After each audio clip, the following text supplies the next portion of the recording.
AI ML skills, we have Krisha Vaidya.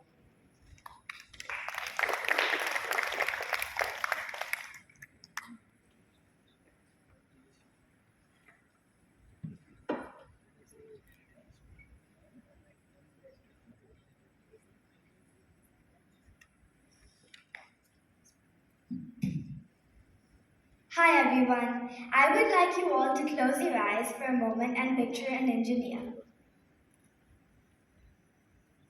Okay, now open your eyes. Raise your hand if you pictured somebody like this. Good evening, everyone. My name is Krisha Vaidya. I am 10 years old and I am here to change that image in our minds.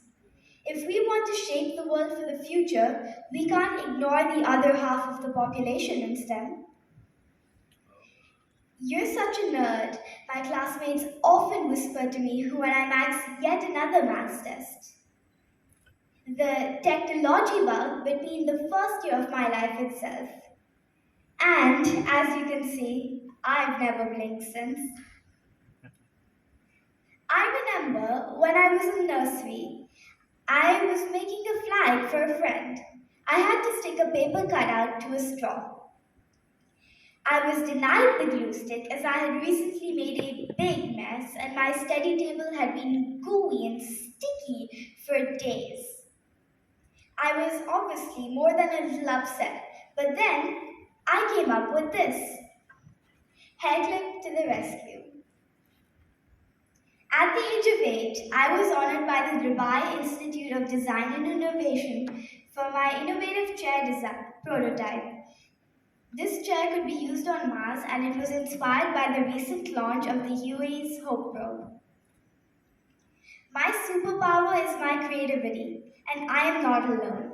According to a Microsoft study, 91% of girls from the ages 10 to 15 consider themselves creative and wish to take up jobs that will impact the world. STEM blends innovation and problem solving, making it a great career fit for them. However, 23% of girls drop out of STEM in high school. According to the Society of Women Engineers, only 26% of computer scientists and 13% of engineers are female. The female perspective is to be credited in leading India to successfully launch its Mars orbiter mission within a limited budget. The Indian Space Research Organization used the principle of sending strategic bursts of fuel to the rocket at strategic moments and letting gravity and momentum do the rest. Then why are girls a minority in STEM? We all know that boys and girls are equal in terms of skill. However, often due to stereotyping and sexism, we find the ratio skewed in the preteen years.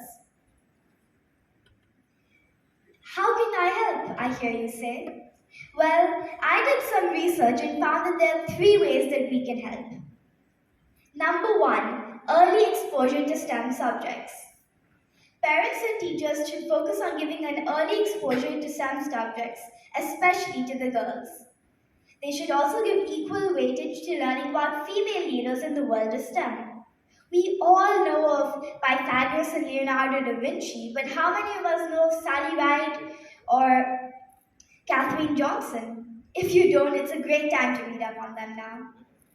Number two, relevant role models. We often gravitate towards role models we identify with. There is a lack of female leaders in the world of STEM, therefore, less girls opt for it. Number three, STEM for Her programs. Schools should adopt STEM for Her programs in the middle years. An excellent example of such a school would be my very own school, Dubai International Academy, Emirates Hills, as an excellent STEM for Her program in the middle years.